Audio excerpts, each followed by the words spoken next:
In today's video, I'll be showing you several different farms that will be helpful in your Skyblock world seeds and even in your normal worlds. Liquid farms, wood farms, herb farms, block farms, monster farms, and more lie up ahead. We have a huge video ahead of us today, so let's jump straight into it.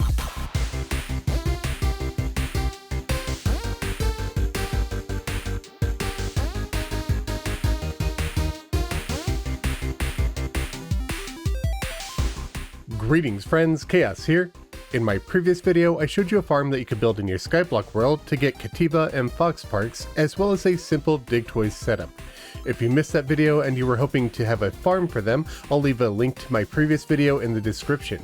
Today, however, I'm going to go over several farms that can help you in Skyblock or in normal worlds.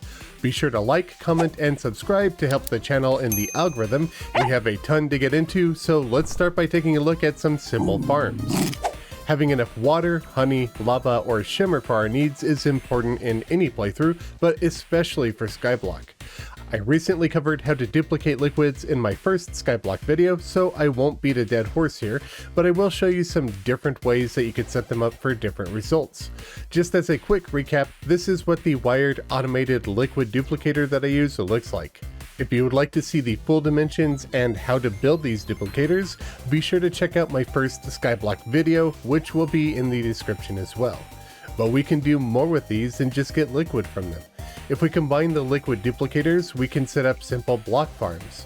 In that Skyblock video, I showed you how to make an obsidian farm with a lava duplicator and a water duplicator, because obsidian can be used to extract nate into sand. But we can make more combinations than just that.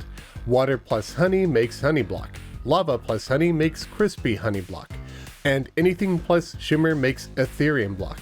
When combining liquids, a block is formed no matter what direction the liquids touch.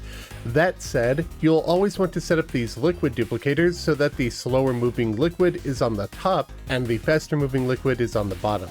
For example, when making obsidian, you want lava to drop down onto water. If you have water drop down onto lava, then when you mine the obsidian, the water will move to fill that empty spot before the lava can fill the empty space, which means that the block will start to move away from that spot, making it impossible for you to farm this while AFK using a stress ball. But if you swap them around so that lava is pouring down on top of the water will always fill the spot where the obsidian used to be, allowing you to equip a stress ball and mine it while you're AFK. So, if you're making crispy honey block, you'll want to use lava at the bottom and honey on top. If you're making a honey block farm, you'll want to use water on the bottom and honey on top.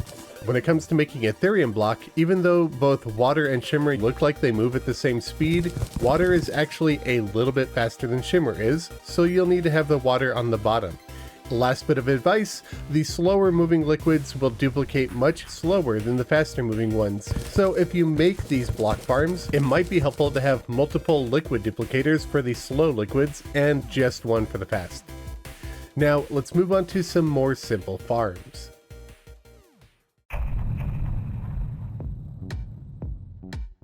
Now that we have conveyor slimes, we can set up some pretty simple early game farms. In my last video, I gave a really obscure way of getting counterclockwise conveyor belts, but a few helpful commenters pointed out that what I did wasn't necessary.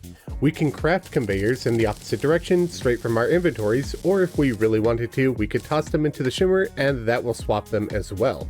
Thank you all for pointing out when I missed something. I really do appreciate the feedback. Now onto what farms we can do with these. Slice some conveyor slimes, get yourself a stress ball from hoplites in the marble biome, and a few wires and pressure plates from the mechanic, and that's it. Make a row of conveyor belts. On each end, place a pressure plate. Wire all of those conveyor belts and pressure plates together. Now when you're standing on the conveyor belts, you'll hit a pressure plate at the end, which will rotate the directions of the conveyors and keep you on the farm. With that, we can do quite a bit. A row of sand above your head supported by platforms will grow shells when you're at the beach, which can be a good source of money or help you make more sand in Skyblock. Since we aren't considered as moving when we're standing on a conveyor belt, the stress ball will automatically swing our tools, allowing us to instantly mine any shells as long as we keep our cursor in the right spot. Rows of grass, mud, snow, and ash with trees growing from them can do the same thing with a wood farm. If you get yourself an axe of regrowth, which is crafted from a staff of regrowth and a copper axe, the axe will automatically replant acorns as you sit in the farm, so trees will continue to grow, be chopped down, and planted again as you sit AFK in the farm, so long as you continue to use the stress ball. But the third variation of this conveyor farm is possibly the best, even for non-Skyblock players. Make a row of planters over the conveyor belts, and then plant your desired seeds. Now sit in the farm with your stress ball and either a staff of regrowth or the axe of regrowth. When the seeds bloom and they're ready for harvest, you will automatically harvest them.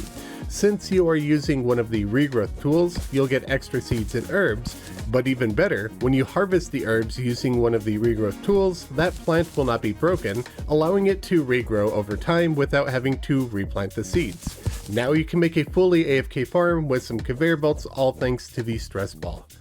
AFK farms are great, but what about farms that run when you aren't even nearby? There are farms that'll function no matter where you are in the world, like the Dig Toys farm that I showed off in my last video. Here are two that I think will be pretty useful. Firstly, glowing mushrooms. They are used in the new Mushroom Staff Summon Weapon, Shroomite, Healing and Mana Potions, Shrine Potions, and as blocks and furniture, so it's a pretty handy plant to farm. This is pretty easy to make as a passive farm once we hit early hard mode and have access to Souls of Light and Night, because we can make day and night sensors. These will activate at dawn and dusk. Create a box for a farm, line the bottom with conveyor belts, and then in every other row above that, create rows of mushroom grass. Glowing mushrooms will grow in the grass over time. Now place down your day and night sensors and a dart trap with 2 teal pressure pads, spaced pretty far apart. Wire up the day and night sensors to the dart trap, then wire up the 2 pressure pads to the mushroom grass. Place actuators over all of the mushroom grass.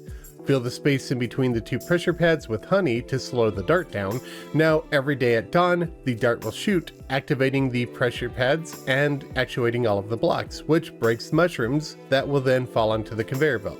The dart will continue to travel through the honey, then eventually hit the other pressure pad, which will reactivate the mushroom grass and allow mushrooms to grow once again, repeating the process again at dusk when the night sensor activates.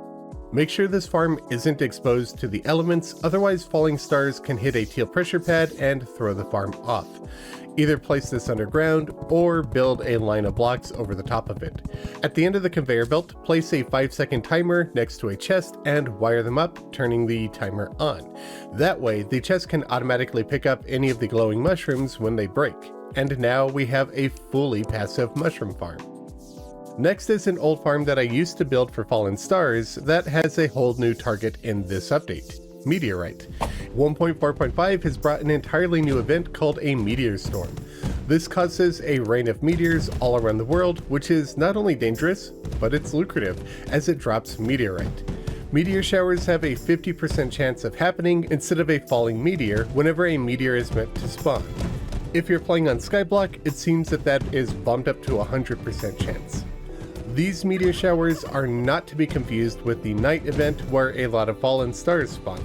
This is a lot louder, more explosive, and definitely a different beast. Just like with fallen stars, meteors strike all over the world at one time. They do not require your player to be nearby for this to happen. What that means is that we can create a farm to gather as much of the meteorite as we can. In the past, gathering fallen stars was pretty easy. We could just build a hoik track. The fallen stars would fall into it, then get scooped up and carried to us.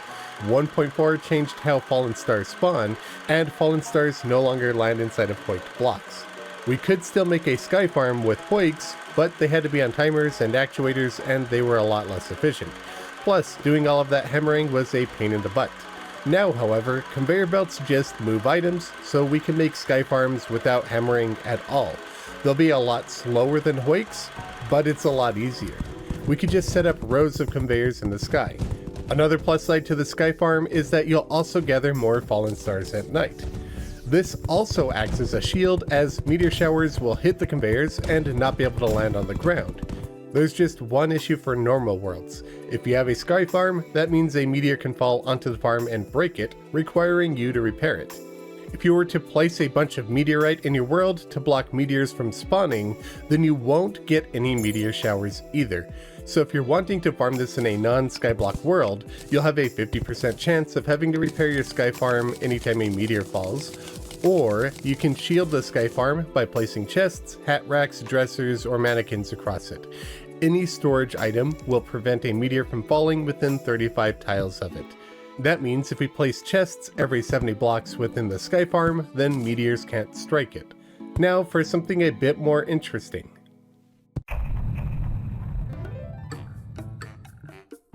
A couple of videos ago, I mentioned that we can now shimmer Living Wood Wall to get an unsafe version of it, and I said we could use that wall to make garden gnome farms. But I hadn't fully experimented with that wall yet, and I didn't realize how interesting it is.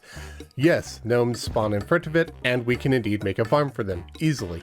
But what I didn't realize at the time is that gnomes are the only hostile enemies that can spawn in front of the overgrown Living Wood Wall. Critters will spawn, but nothing dangerous other than gnomes.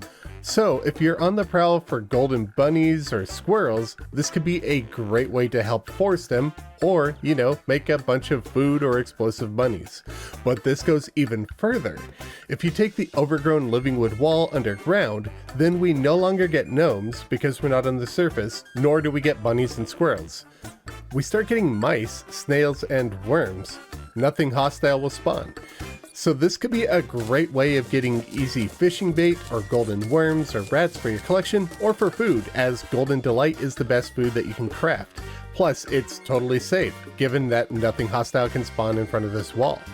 Unfortunately, biomes don't seem to affect it, so we can't take this Living Wood Wall underground and get lava critters, or to the jungle to get its critters. It will only spawn bunnies and squirrels on the surface, or snails, worms, and mice below ground. But it's still really useful. So here's how we can set up a simple farm. Grab yourself a 1/4 second timer, some actuators, wires, building blocks, conveyors, and overgrown walls. Build a row of conveyors, then a line of overgrown Living Wood Wall over it. At the end, place a small box. Do not place any walls in here. Place a few more blocks within it, like this, then slope this one. Actuate these blocks and put them on the timer. Now you will stand outside of the box, turn the timer on, gnomes will run in, get exposed to sunlight, then turn into the garden gnome item. The block will actuate, the gnome will break, and the gnome will go into your inventory. If you swing your bug net while you do this, you'll catch all of the critters. Unfortunately, the bug net does not work with the stress ball, so unless you're using an auto clicker, this is not an AFK farm. Building this underground means you don't even need the wiring segment because you won't get gnomes. If you increase your luck, you will get more golden critters, and on the surface you get more gnome spawns. Next up, I'll be covering some statue farms. Some statues in Terraria spawn enemies. Most statues do not, and most enemies do not have spawned statues. Furthermore, out of the statues that do spawn enemies, only 2 of them can drop items when the monsters are killed with traps or lava. That would be slimes and armed zombie statues. So in the vast majority of cases, statue farming just isn't worth it. However, I think that there are 2 that I would recommend setting up: slimes and imps. Slimes because we could get the slime staff with them, which is a great early summon weapon, and imps because sometimes we just need an obsidian rose, though Shimmer has made that much easier. Both of these farms are similar and can be done with very little wiring. If you are in Skyblock, you won't be able to do these without getting the mechanic first. However, if you're in a normal world, you can find a dart trap underground and use its wires and pressure plates to pull these off very early, assuming you're lucky enough to get the statues. First of all, after pinning these statues, find your wire location, then flatten out an area just beneath them. Place 2 blocks here, slope them into this shape, then swap them out for platforms to create a platform hoik. The wire will run along the top of them. Grab 2 pressure plates and put them on top of those platforms. When you step into the platform, you will be rapidly pushed back and forth through the hoik, causing you to rapidly trigger the pressure plates. To make a slime farm, create a small box at the end of the wire, put a couple of slime statues in it, and a single bucket of lava. Now when you're in the hoik, you will spawn slimes, they'll quickly die to the lava, and you can walk away from your keyboard and try to get that slime staff. For imps, instead of a box, use half of a box, like this, with the imp statue inside of it. Grab a stress ball and your best melee weapon. Step into the platform and start attacking. Just make sure the weapon that you use can pierce, otherwise you won't be able to keep the imps inside of the farm. Imps cannot teleport when they're taking damage, so as long as you're hitting all of them, you can safely go AFK while you work on getting an obsidian rose. Now, let's talk about one of the easiest yet most versatile farms we can build.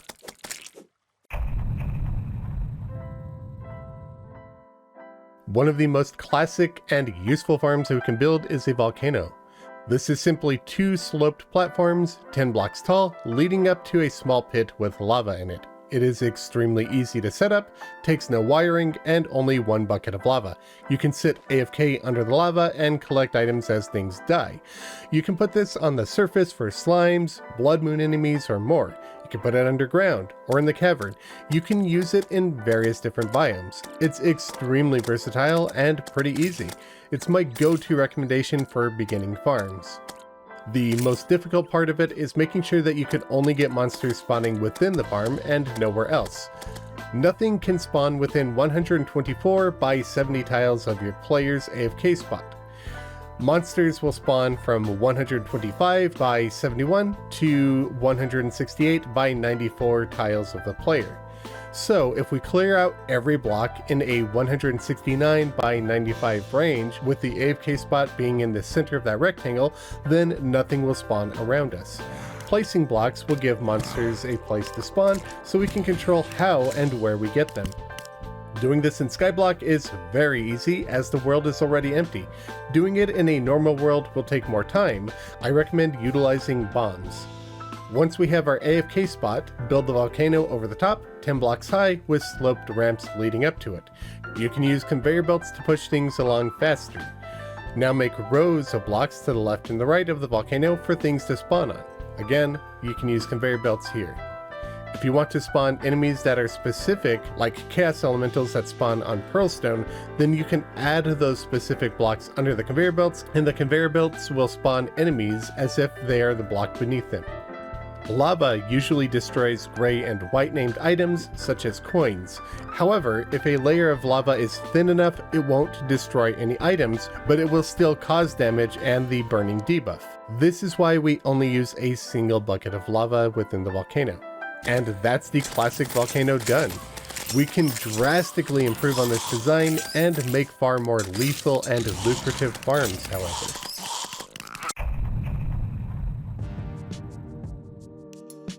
The volcano is a classic, and it's great, but it isn't the best way to kill our farmed monsters. The faster enemies die, the faster new ones can spawn, and the more efficient our farms will be. When enemies walk up a volcano then jump in, they take time to fall. Furthermore, when they land in the lava, they can continue jumping around and they'll take much longer to die. And that doesn't even cover bats that can just hit the lava and fly back out. So it's far more effective to have monsters walk into a kill area like this. Thanks to Hoiks, we could set up a row of blocks at the end of the kill area with some actuated stairs pressed against the outside of those blocks. The block will be solid from one side, but on the stair side it will act like there isn't anything there, allowing enemies to walk into the kill chamber and not be able to leave. This can also allow us to have a ceiling over the kill chamber so that nothing can fly or jump out. But is lava really the most efficient way to make a mob grinder? Yes and no. I've set up a few examples of various different traps so that we could see a side-by-side comparison on what works and what doesn't. I'm not going to include boulder statues because a 15-second cooldown timer makes them not really that great for farming. As we could see, the dart trap and geyser are terrible. The super dart trap is a little bit better, but it's still not worth it. The venom dart trap is a bit better, but not enough. Spear and flame traps are about equal, with the flame trap being a little bit better due to the burn debuff that it applies, but both of them are still slower than lava. In fact, the only trap that is faster at killing than lava is the spiky ball trap. But what about mixing and matching? For these next examples, I'm not even going to consider the 3 weakest traps, but let's test the rest. When we combine them with lava, they are much better. Venom darts are still the weakest.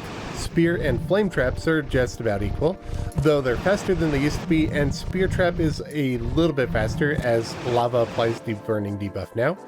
But spiky ball trap is just amazing. It works so well with lava, it's not even a close comparison. So we're going to combine lava and spiky ball traps. But can we combine things even further to make it more efficient?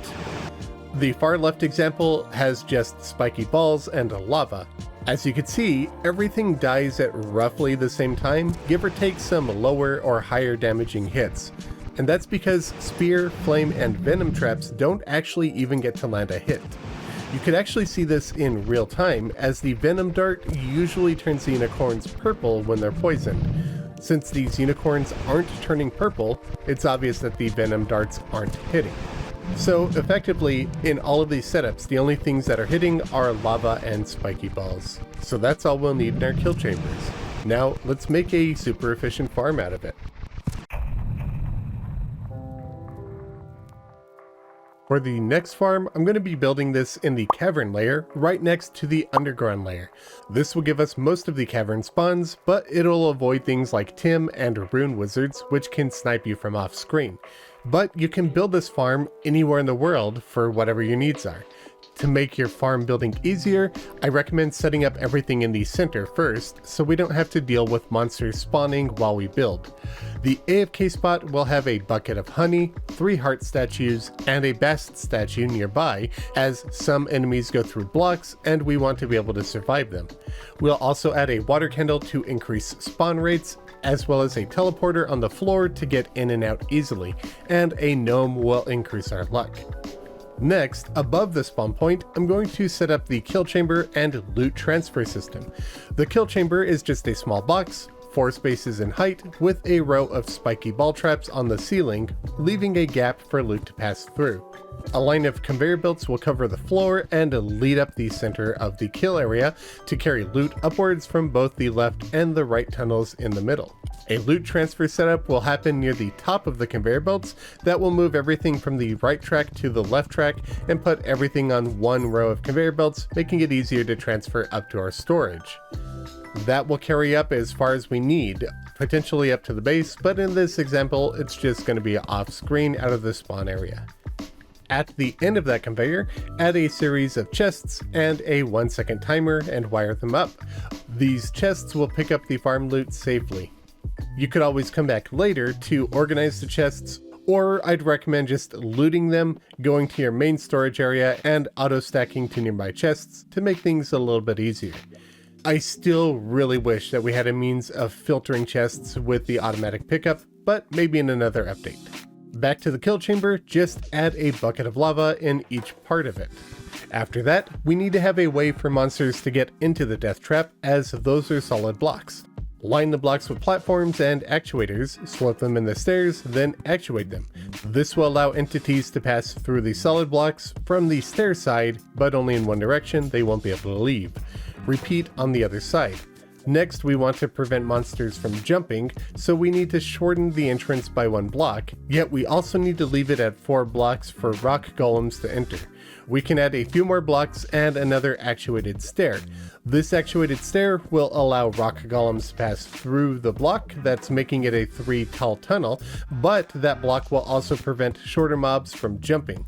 If we don't prevent them from jumping, due to how monsters work, they could fall through the floor, which I used as a feature in my Khaios farm, but we don't want it here. Next, we need to build the upside down volcano. This shape will help guide bats, shellies, and other jumping or flying creatures down into the kill chamber. Simply make the stepping block pattern that we use for a normal volcano, but upside down, then hammer them into a smooth slope.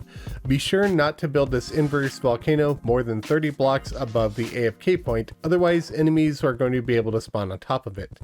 Once the volcano is placed, we need a line of blocks going straight up from the tips of those ramps, and they have to go high enough that we leave the spawn range. The reason for this line of blocks is that shellies can jump really high. So even with the volcano this big, shellies could potentially jump on top of it, get stuck in there, and eat up your spawn rates. With these walls, shellies can't jump over the volcano. After that, we need our spawn and travel platforms. Simply, it's just a row of conveyor belts on either side of the farm leading into the center. When at the end of these spawn platforms, you can add a row of 25 blocks of your choice to help decide what spawns, just like with the previous farm setup. I'm going to put stone here for now, however, I can always use the contaminator or terraformer to easily change this to sandstone, ice, pearlstone, ebonstone, crimstone, or whatever I need, making stone a versatile block choice. Repeat this on the other side, and now the farm is technically operational, but we could still improve it a bit more. I just removed the honey so that you could see, but grab a weighted pressure plate and place it into the AFK chamber. Wire it up to both of the timers using different colored wires. Now, the timers won't be running when you're not in the farm, but when you're inside they will activate. Now we can add the honey back. After that, we can increase the spawn rates of the farm by making the area a jungle biome. Jungle grass or lizard brick will both accomplish this. This will get you some jungle bats, but we can mix and match biomes, so having a jungle won't hurt anything. Speaking of biomes, we can make this farm even more versatile by adding a large mass of stone beneath it. Just like with the spawn platforms, we can use the contaminator or the terraformer to change what type of blocks we get, to change what kind of biomes we get, and to influence what kind of enemies we get. When the farm is running, if you have enemies that get caught in here, or loot that gets stuck here, we could slope this block and change the conveyors like this to fix those issues. And that's the farm done. Now grab yourself a stress ball, a strong weapon, some battle potions, and head down into that AFK spot. Don't forget you can increase your drops by making your luck higher. You can do that by grabbing a stack of luck potions, or carry some items like lucky clovers, horseshoes, or lucky coins. Also, don't forget to permanently increase your luck by throwing a pink pearl into the shimmer to get the galaxy pearl. And now we have an extremely efficient and versatile farm, plus over a dozen variations of other farms that I showed off in this video. If you found this guide helpful, tell our AI overlord by leaving a like and a comment, and subscribe so that you don't miss any future videos.